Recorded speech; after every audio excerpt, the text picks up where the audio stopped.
I'm trying my hand at some DIYs. Let's hope it goes well.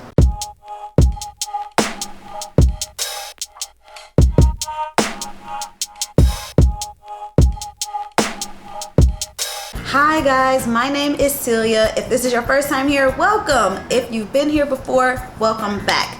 Today we are trying some DIYs. Now, if you watch my channel, you know I am not really a big DIYer, but I, just like you, watch a lot of YouTube and I have seen so many DIYs.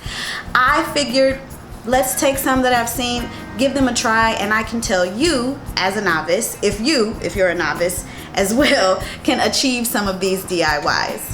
If you enjoy this type of content or other home related content, makeovers, home styling tips, be sure to subscribe and go ahead and hit that bell button so that you never miss a notification on this channel when we upload.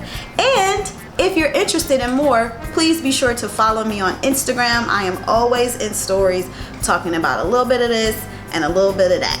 Now, let's jump into these DIYs because I'm excited and nervous and interested to see what you guys have to say. So for this first DIY, I used some leftover toilet paper rolls that I started collecting, some Quikrete, which I just ordered on Amazon, some plastic cups, and some plastic spoons, and a hot glue gun. Now, I did watch Drew's video on this particular DIY. I think that this might be my first time using a hot glue gun. I was so surprised at how hot it was. But you're just gonna glue the toilet paper rolls down to a piece of scrap cardboard just to create a watertight seal so that your concrete doesn't flow out the bottom.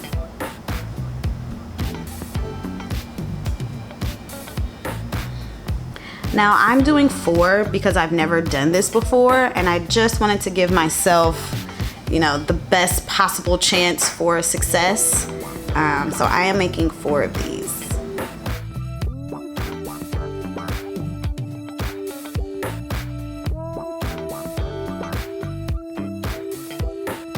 Now, I have never worked with concrete ever before, but I have watched tons of people do it on YouTube. But here's what I will say.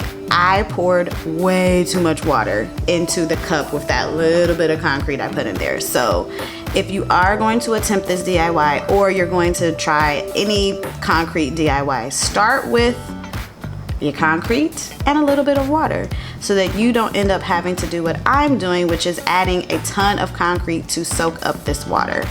And what ended up happening for me is that the mixture was like one consistency on the top, and then as I started using the concrete, it was kind of a different consistency on the bottom, like a little thicker, like it was drying, but just because, you know, all the concrete was settling at the bottom. So start with a little bit of concrete and a little bit of water. Don't go water ham like I did here. But I am using the plastic just because when this is all over, I can just toss these in the garbage.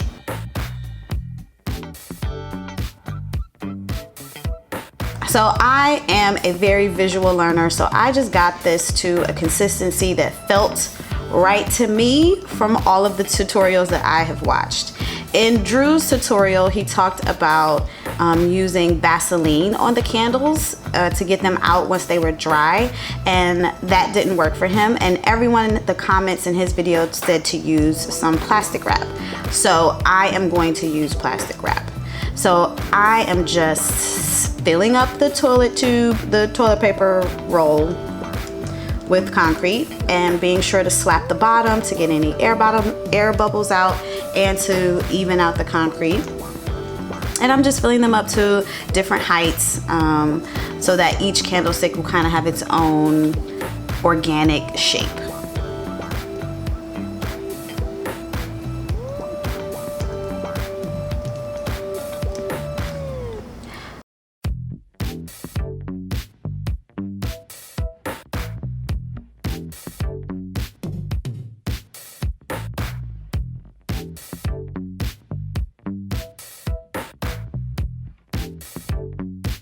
On this first candle, I really just took the plastic wrap, and just smushed it all around the candle and stuck it in there. And then once I did that, I was like, maybe I should make the plastic wrap a little bit neater, so that it creates a nicer hole for the candle, because I'm anticipating being able to take the candlestick out and reuse these.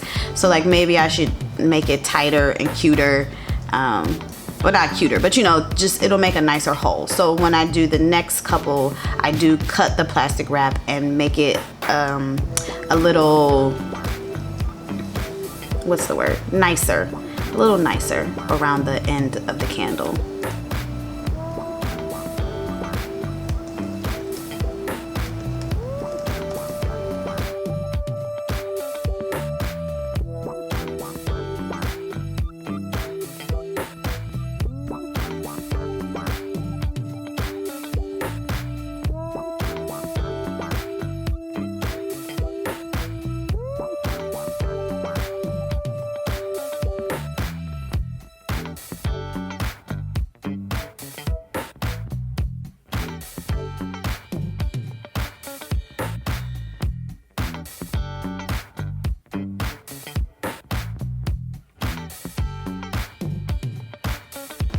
I did realize that once I put the candlesticks in here, they did feel a little wiggly because the concrete is wet. So just be mindful of that and sit it somewhere where it won't get knocked around once you sit it up straight.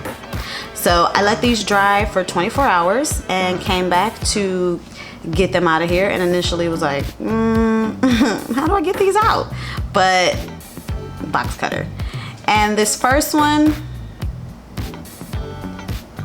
big fail. Big fail. And honestly, I'm not sure why. I mean, it dried for 24 hours, really even longer than 24 hours. So they were completely dry. I'm not sure what happened here.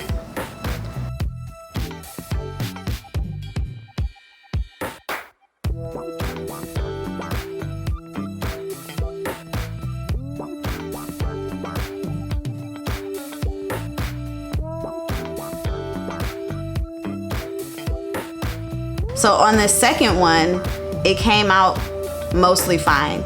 But what I realized is that you should do this DIY with completely straight candles, because my candles kind of have a fat butt, like the end is fatter.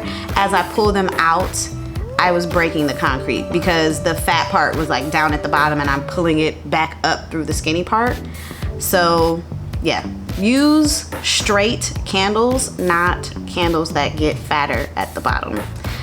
Learn from my mistakes. I'm not sure why these didn't work out, but the ones that did, and they look cute. On the smallest one, I didn't pull it out of the concrete because I didn't want to break it, so the plastic's still there.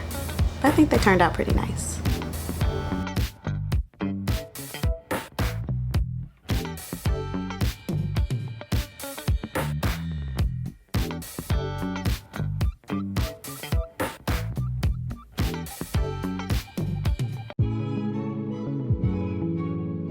Okay, for this second DIY, I have had this lamp and its lampshade for at least 6 or 7 years, maybe longer.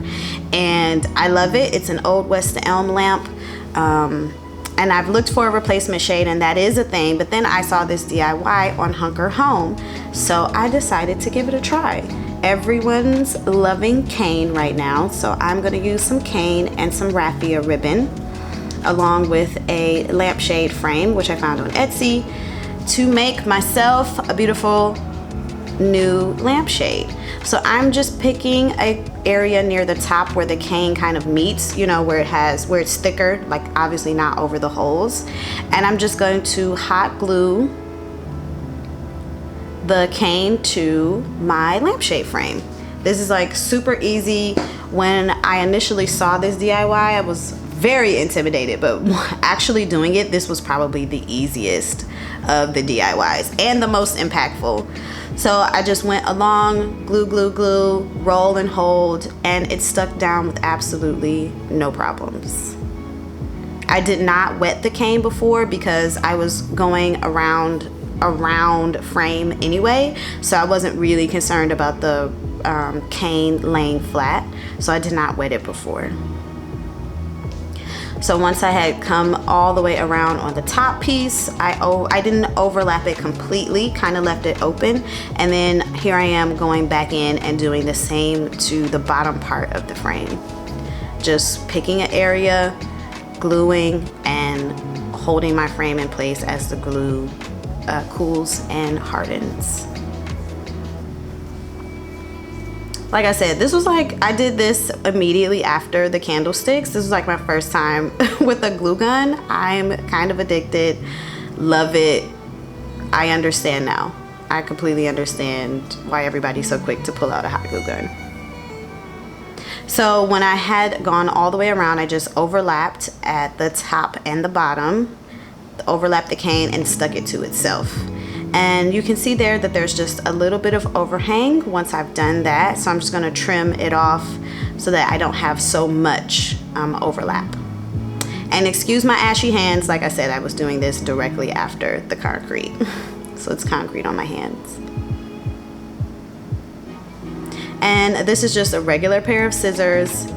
The cane is a little hard to cut, but actually really, it does cut fairly easily. And I'm just, like I said, trimming off the extra.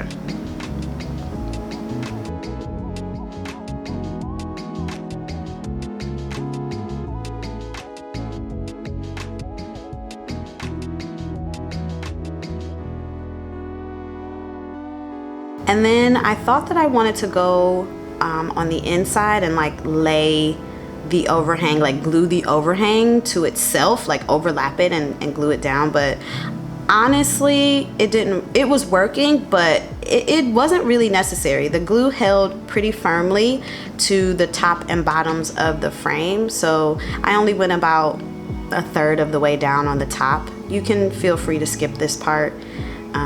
Yeah.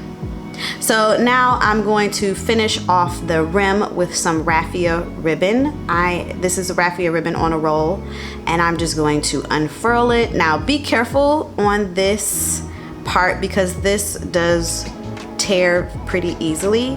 I tore both a small piece on the top and the bottom, but I was able to make it work, so it's not that big a deal. And you get so much ribbon, but it's just like if you take the time to pull it all the way apart and then get to like the middle or the end and rip it, how upsetting. So be careful on this part. But I'm just opening up a piece of raffia ribbon, and then I'm going to trim all of the excess from both the top and the bottom of the lamp, the excess cane. You want to get the cane trimmed as close to the rim as possible so that your raffia will just act as a nice finisher. You don't want too much cane, pointy bits, you know, sticking up to pierce your raffia ribbon. So I'm just trimming this down as tight as possible on both the top and the bottom.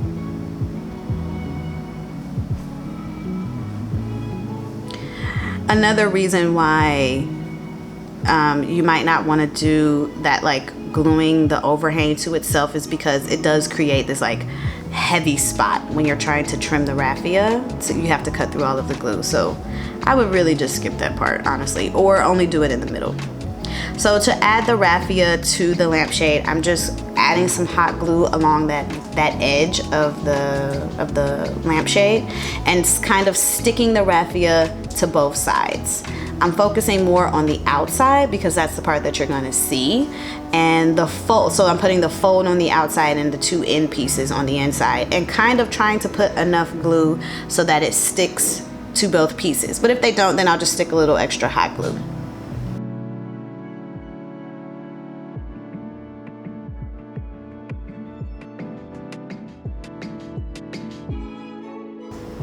And it just finishes off this lampshade so nicely.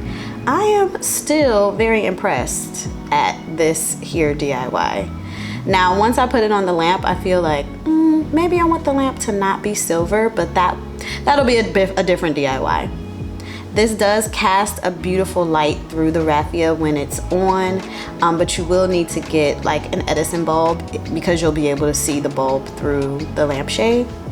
One thought I did have was maybe I could put the raffia around the existing white lampshade, but I wanted to try it this way. But if you have a lampshade that's starting to look a little tired, wrapping it in raffia is, I'm saying raffia, cane. Wrapping it in cane is a really good option.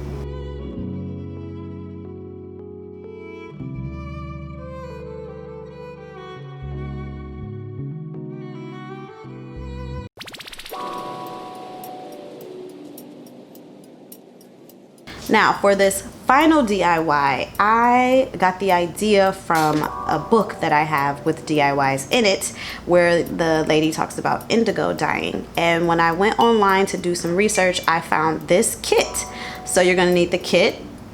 I'm making napkins, so you're gonna need whatever it is that you're dyeing, and a bucket that you don't care that is about to get ruined. So the kit calls for a 5-gallon bucket, which I didn't have. So I am using about 2/3 of the product because I did some loose math, and that is what worked for my bucket. You're also gonna need a stir stick, which Sean said to me later, like, instead of using this ruler, why didn't you use a paint stir stick? I don't know. Use something that you don't mind is gonna turn blue. Basically. And just follow the instructions on the booklet when it comes to mixing up your dye vat. These little chemicals, don't make me lie to you about chemistry, follow the instructions. But what I do know is that you don't want to introduce too much oxygen into this mixture. So it's about no splashing, stir very steadily and slowly, and then you're going to need to cover it for at least an hour. They say 20 minutes, but say it's best if you leave it for an hour. So if you're going to try this, I would get the 5-gallon bucket and get one with the lid, because this bucket obviously does not have a lid. So I am using plastic wrap and a rubber band to create a lid. Again, we're just trying to keep oxygen out of this while it does all of the like sciencey things that it needs to do. But this did work. So if you're going to try this, this did work. Rubber man struggle. But it worked.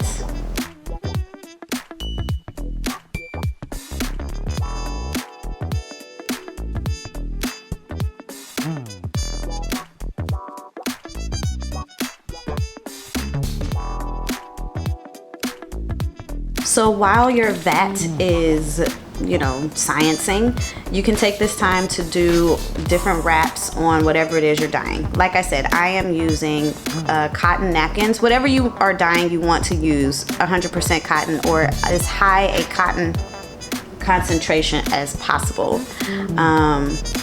The kit comes with a bunch of different folding suggestions. You can find so many options online, and there are even YouTube videos that I watched after the fact with great ideas on how to fold things. I'm doing some really basic folds because the booklet kind of gives you just the basics. But everything that you need comes in the kit. It comes with these rubber bands. It comes with the rubber gloves that you're gonna see me use. It comes with the little wooden blocks. Like, it comes with everything you need. And honestly, having done this, like now that I'm on the other side, there is no right or wrong. The triangle fold that I did was like not at all the triangle fold that they suggested I do, but it still came out really cute. So there's no, it's really just freehand this joint. Do whatever you want to do. Whatever tie-dye situation you try in middle school or elementary school, do that.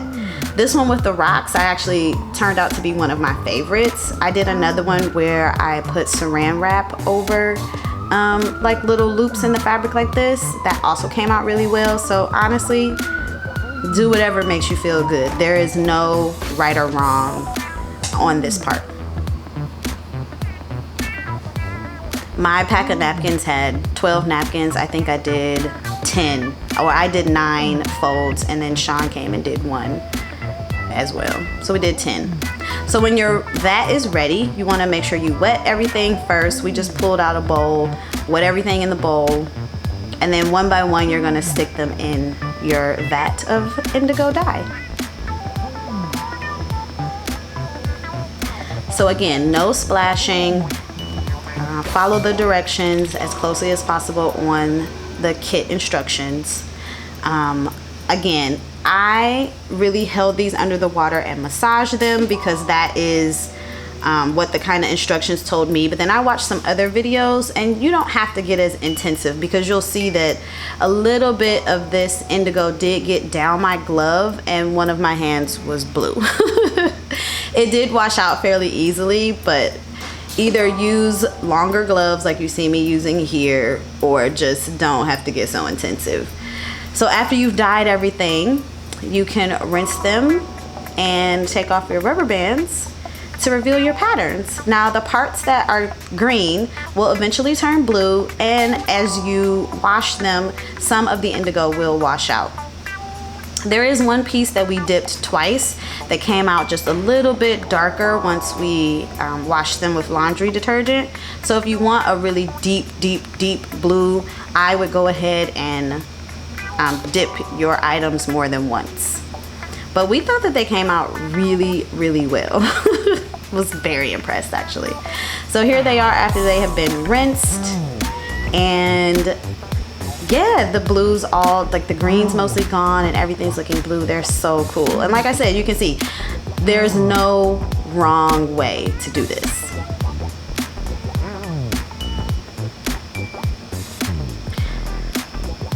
So here I am, I just hand washed them because y'all know if you saw the cleaning video, laundry, So here they are in all of their glory. I think they created this, like the fun little addition to your tablescape that's like, people say, where you get these? Oh girl, I made those.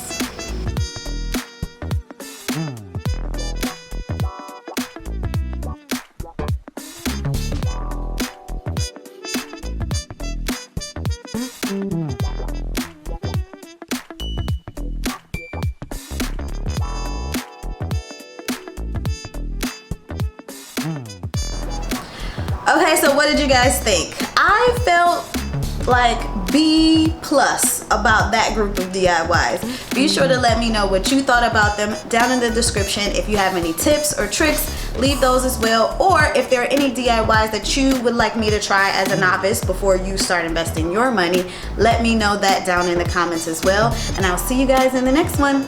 Bye.